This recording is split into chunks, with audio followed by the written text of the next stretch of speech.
Bueno, buenos días, ¿cómo están? Dios los bendiga, una alegría compartir con ustedes esta mañana en este lugar tan lindo y en esta mañana linda de sol que el Señor nos ha dado. Les invito a que meditemos en esta mañana en una historia muy conocida en el Evangelio de Mateo. Vamos a buscar en Mateo capítulo 14 y vamos a leer ese episodio tan hermoso cuando Jesús camina sobre el mar, que para muchos debe ser muy conocido y tal vez para alguno en esta mañana resulte novedoso y entonces va a ser más lindo todavía. Mateo capítulo 14, versículo 22.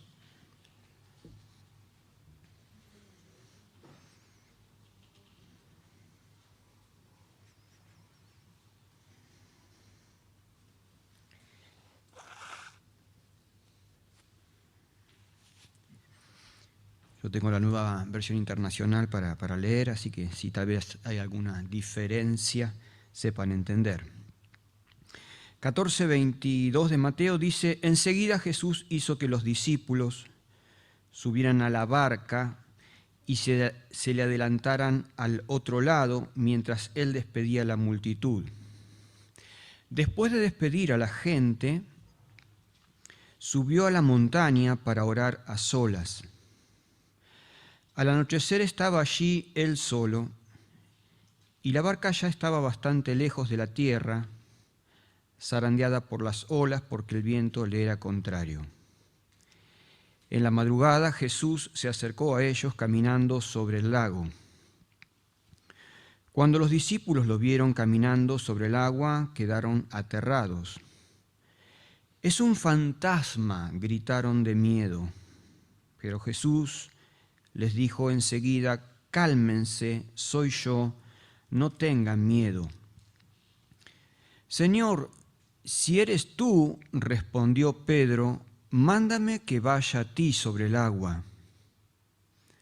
«Ven», dijo Jesús.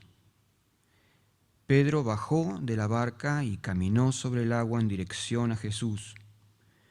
Pero al sentir el viento fuerte tuvo miedo y comenzó a hundirse. Entonces gritó: «Señor, sálvame». Enseguida Jesús le tendió la mano y sujetándolo lo reprendió. «Hombre de poca fe, ¿por qué dudaste?».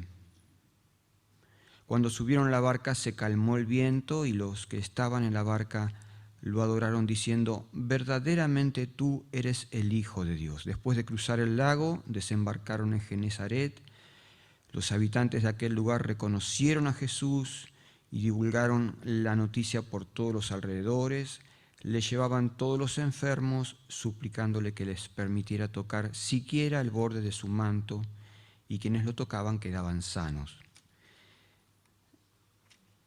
En este último tiempo estoy tomando conciencia cada vez más de lo importante de entender la Biblia como un escrito sublime, sagrado, pero como una literatura más también, y que por ende guarda las características de cualquier libro en el sentido de que hay escritores que están escribiendo. Yo no sé, pero es probable que muchos de nosotros en algún momento soñemos con escribir un libro. ¿Vieron que hay un refrán que dice que un hombre tiene que plantar un árbol, tener un hijo y escribir un libro? Un refrán bastante patriarcal, pero bueno. Habla en el sentido de que todos, de alguna manera, en algún momento soñamos o pensamos con que podríamos escribir un libro. Y jugá en este tiempo, te invito a que juegues con esta idea de cómo sería escribir un libro. Tal vez pensarías en el auditorio o el destinatario de ese libro. ¿A quién le escribirías? Tal vez a tus nietos, tal vez a tu familia, tal vez a tus alumnos, tal vez al barrio, tal vez a alguien en especial. Pensarías en alguna temática que te impregna y que te llena a la hora de escribir.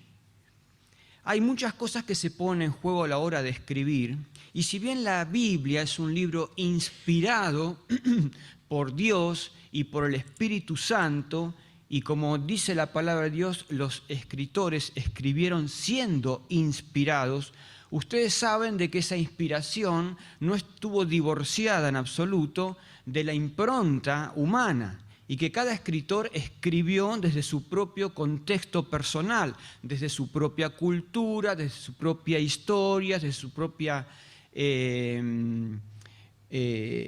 temática personal, identidad personal.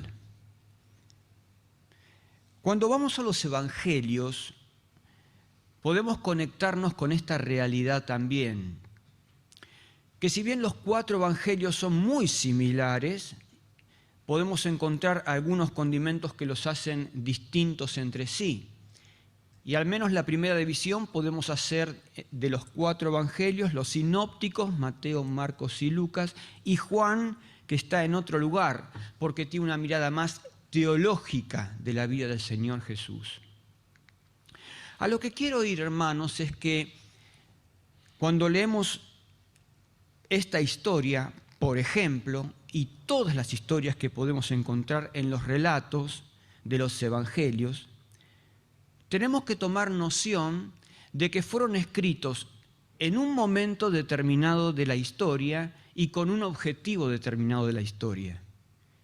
También nos pasa cuando leemos los evangelios que parece que estamos allí viendo en presencia junto, en este caso con Mateo, al lado de Mateo, lo que estaba pasando. Porque el estilo literario es es el de relatar casi presencialmente lo que estaba ocurriendo. Pero cuando vamos a los datos reales sabemos de que Mateo escribió esto cuánto tiempo después de que ocurrió, y tal vez 40 o 50 años. Y es mucho tiempo. El primero de los evangelios fue Marcos, el sinóptico. Marcos se atrevió por el año más o menos 65 o 70 en recopilar los datos que había respecto a la historia de Jesucristo, tradiciones orales, algunos esbozos descritos, y compilar el primer evangelio, el más chiquito, el de Marcos. Sobre ese evangelio después Mateo y después Lucas, por el año 70, 75, 80, se animan a escribir, siendo personas grandes ya, se animan a escribir sus propios relatos de la historia del Señor Jesucristo. Y el último de todos, el Evangelio de Juan, por el año 90, es el que escribe también su mirada de la vida de Cristo.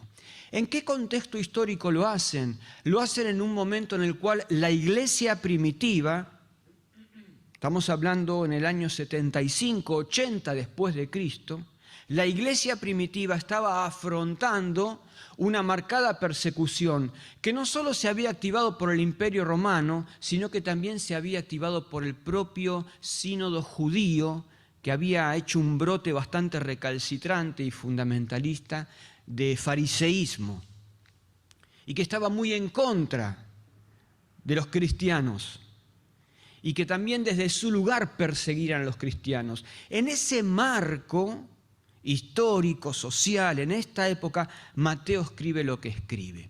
¿Y por qué hago esta introducción? Porque si nos situamos en la mente de Mateo, siendo un hombre ya grande, de tal vez 75, 80 años, escribiendo por ese año más o menos respecto a lo que estaba pasando en la iglesia, diseña su evangelio con el objetivo de alentar a esta iglesia en los momentos que estaba viviendo. Y por eso cada historia que Mateo va a poner aquí respecto a la vida de Jesucristo tiene un objetivo y tiene un propósito muy importante a la hora de edificar a la iglesia de Cristo y sostener a la iglesia de Cristo. Esto me parece relevante entenderlo. Y es importante poder tenerlo presente a la hora de la hermenéutica y de la interpretación bíblica de cualquier libro de la Biblia. Entender quién lo escribió y en qué momento lo escribió y hacia qué auditorio lo escribió para poder entender el sentido de por qué escribió lo que escribió. Leímos esta historia tan hermosa respecto a un Jesús caminando sobre el agua. Y yo quisiera reflexionar en 2 o 3 cosas que me imagino que también habrán estado en la mente de Mateo a la hora de escribir esta hermosa historia. Este suceso está ubicado inmediatamente después de otro suceso trascendental. ¿Se acuerdan? Que es el de la alimentación de los 5.000. Aquel día había sido un día realmente histórico y tal vez es uno de los milagros más impresionantes de todos los que hizo el Señor Jesucristo, junto con la resurrección de Lázaro y otros más. Pero el de la alimentación de todas estas personas con 5 panes y 2 peces es realmente trascendental y sobrenatural. Y parece que se pasa de aquel escenario tan impresionante de tal vez más de 10.000 personas, seguramente en ese lugar, son muchas personas, 10.000 personas, comiendo después de un discurso impresionante también del Señor Jesucristo, comiendo pan, comiendo pescados, los discípulos siendo testigos de aquella cosa tan sobrenatural y tan impactante. Se pasan poquitas horas a esto que acabamos de leer recién. Y de un montón de gente congregada y unida y celebrando palabras impresionantes de Jesús y comida muy rica, se pasa a distintas soledades, ¿verdad? Nos dice el texto que en el versículo 22, después de despedir a la gente, subió a la montaña para orar a solas. Al anochecer estaba allí él solo y la barca ya estaba bastante lejos de la tierra, zarandeada por las olas porque el viento le era contrario. ¡Qué contraste, qué cambio! Se pasa de una multitud congregada a soledades. La soledad de Jesús en la montaña orando, la soledad de los discípulos en la barca y la soledad de cada una de esas familias y de esas personas que habrían estado allí en el auditorio del día previo, pero que ahora estaban cada una en su propia historia y en su propia soledad otra vez. ¡Qué contraste!, ¿verdad? Y pensaba que así son las circunstancias de la vida siempre. Son cambiantes. Y muchas veces esos cambios son hasta inesperados. Y que podemos pasar raudamente de una situación en la vida a otra totalmente distinta. Y que podemos encontrarlos muchas veces acompañados y contenidos por las personas que necesitamos y amamos, y que muchas veces lamentablemente no las vamos a tener. Se puede pasar de la multitud a la soledad. Pero lo que es hermoso es que Jesucristo no cambia y es el mismo siempre. Amén. El Jesús que estaba allí en la multitud alimentando a esas personas y dando un discurso impresionante, es el mismo Jesús que ahora está en la montaña solo y orando. Y yo no sé a vos, pero a mí me aparece una gran curiosidad, ¿no?, respecto a qué oraría Jesús en esa soledad y en esa montaña. No me cabe duda que está orando por los discípulos. Y no me cabe duda que está orando por cada una de las personas que habría saludado después de aquella alimentación de los 5.000. Porque Él sabía lo que estaba viviendo cada persona en su casa y en su propia soledad.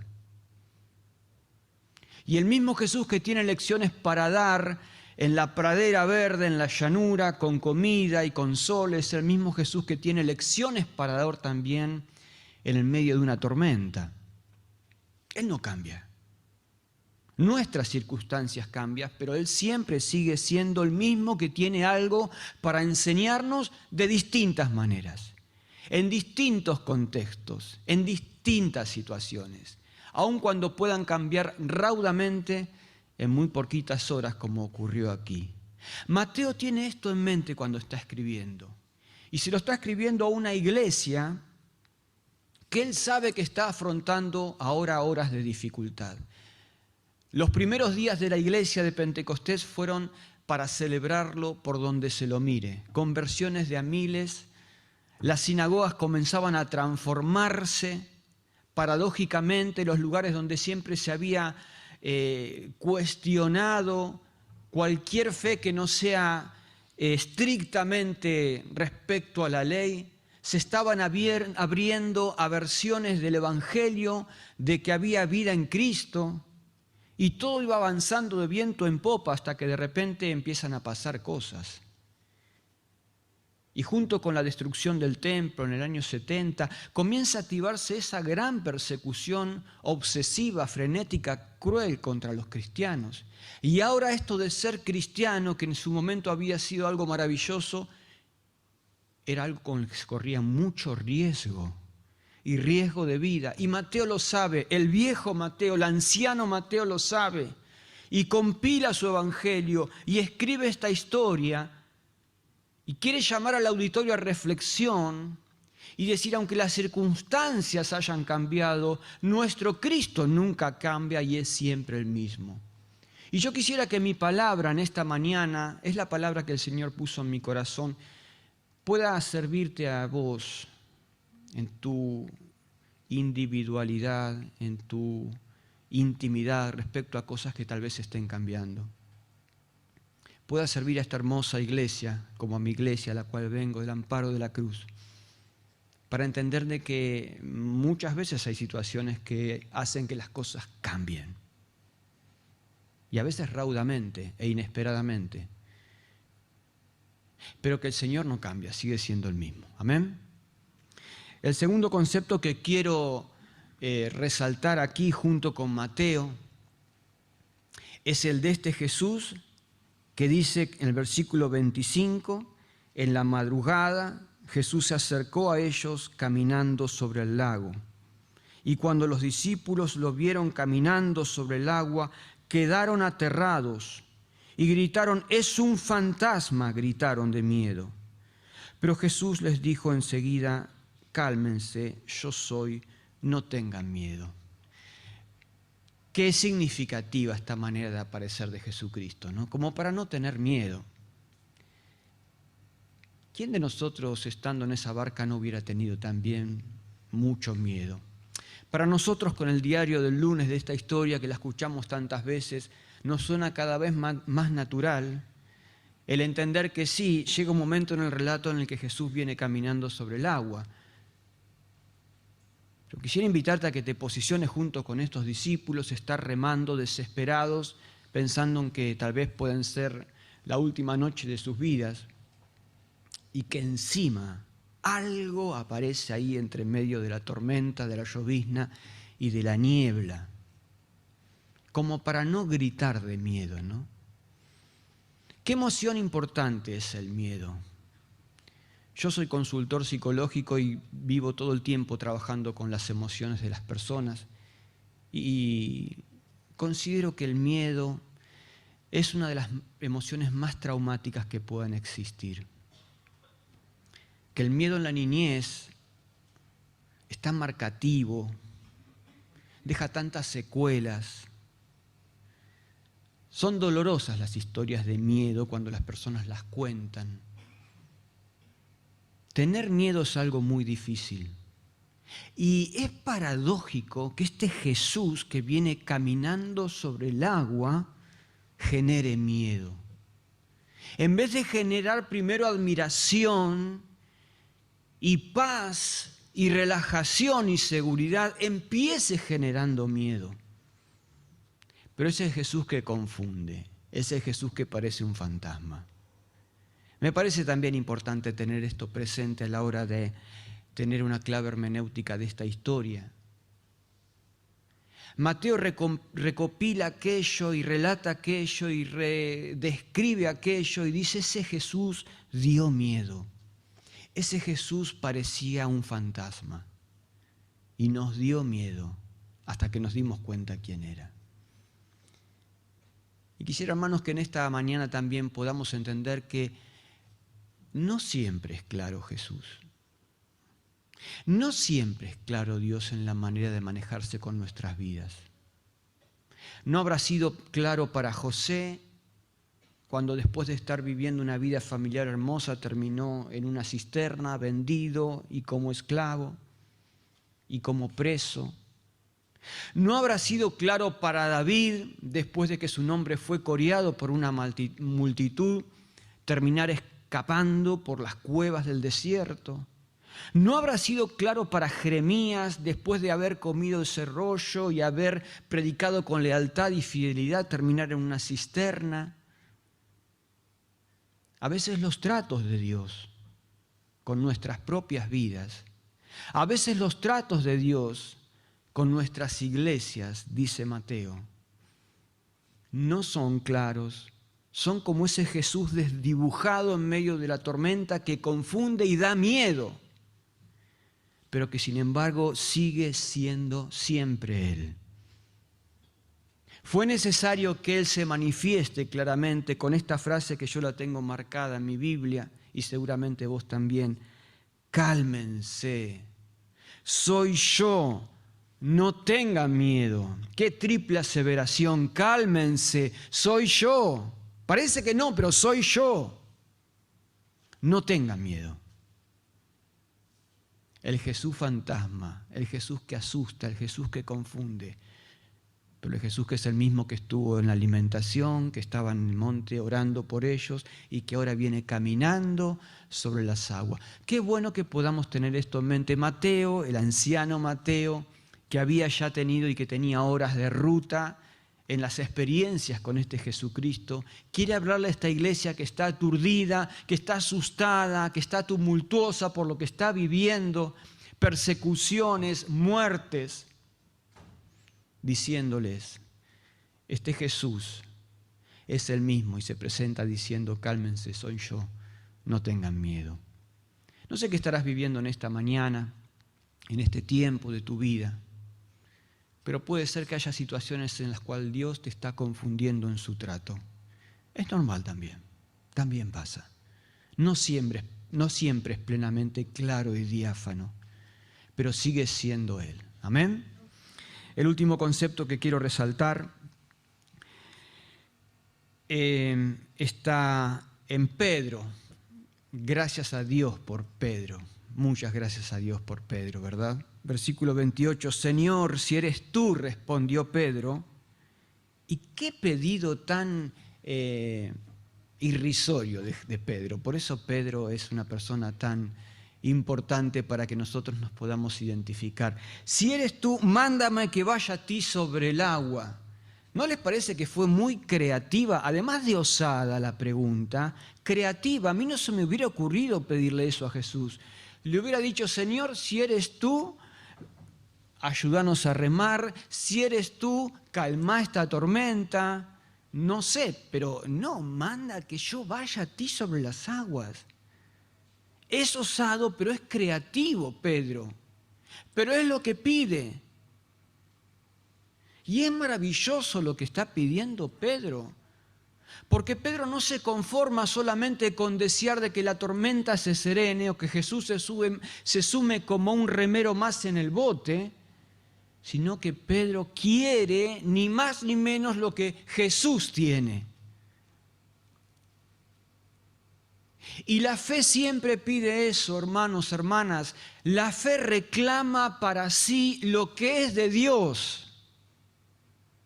Y si Dios está caminando sobre el agua en este momento, yo quiero tener la misma experiencia personal, no de empoderamiento milagroso, sino de serenidad y de seguridad, que yo también puedo sentirme en medio de esta tormenta o de una tormenta aún mayor, con la serenidad y la seguridad que puedo estar por encima de ella. Qué maravillosa que es la fe.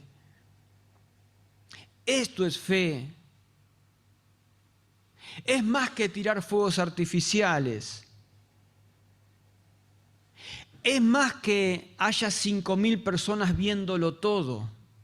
Es tener la sensación interna que yo puedo tener la misma experiencia que Dios está teniendo. Jesús viene caminando sobre el agua y una vez que se presenta, que se manifiesta, y una vez que se calma el miedo, y ya dejo de tener miedo respecto a qué es eso que viene, y estoy seguro que es Jesús, entonces yo reclamo para mí lo que Dios tiene. Y Pedro se baja de la barca y camina a Jesús. Qué maravilloso, ¿verdad? Claro, después sucumbe, se cae, se hunde. Y el Señor lo tiene que levantar y le dice, hombre de poca fe, ¿por qué dudaste?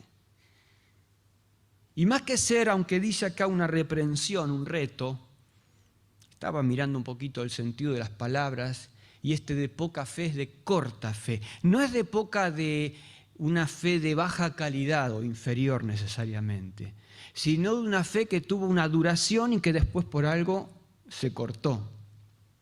Como diciéndole Jesús a Pedro, ¿por qué dudaste, Pedro? Era por ahí, tenías que seguir así. No había duda de que era por ahí. ¿Por qué dudaste? Más que ser un reto, es un aliento. Pedro, se trata de esto la vida. Y Mateo está hablándole a una iglesia y le está hablando a todo un pueblo cristiano que confió feliz en Jesucristo, pero que ahora se siente aturdido por la persecución y por la tragedia. No está siendo fácil hacer la praxis de la vida cristiana y de la iglesia y la obra y el ministerio y el evangelismo, ¿verdad?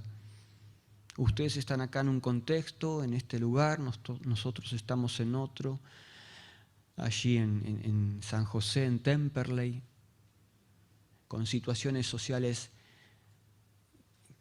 que pasan un poco más que por cuestiones de pobreza económica.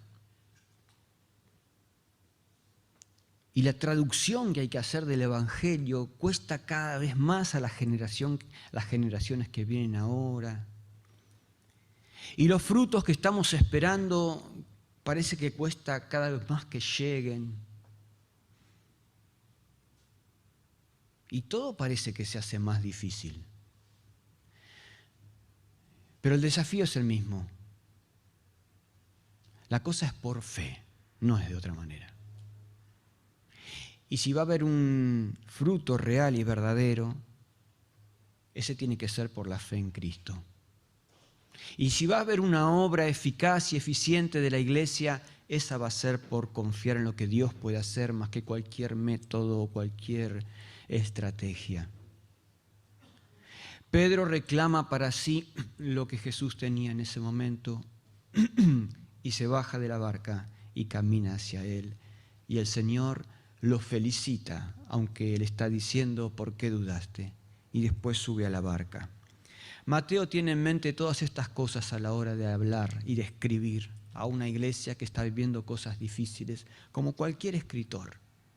Piensa en su auditorio y piensa en el objetivo, y el Espíritu Santo lo inspira y va redactando cada una de las cosas que redacta con ese objetivo. Yo no sé cuál es tu relación con Jesús en este tiempo.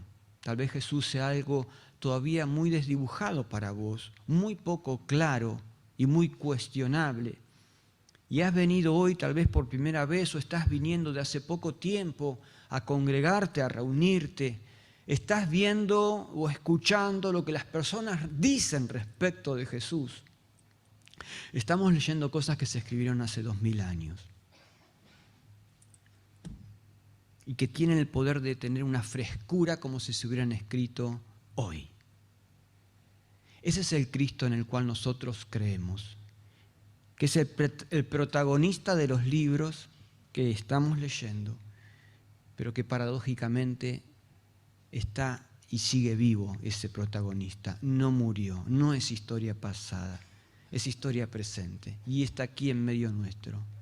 Invitándote a que vos puedas apropiarte de una relación personal con Él tan linda como la que conoció Mateo, todos los discípulos y los millones y millones de discípulos que vinimos después de estos días. Y que van a seguir viniendo personas que encontramos en Jesucristo todo esto que recién leíamos.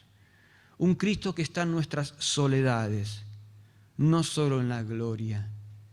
Un Cristo que aunque a veces nos pueda confundir con su trato, nos dice, cálmense, soy yo, no temas. Y un Cristo que está caminando siempre sobre el agua de cualquier tempestad y de cualquier tormenta y que nos invita a ir hacia Él con la certeza y la seguridad de que Él nos va a recibir. Amén. Que Dios les bendiga ricamente en esta mañana, hermanos.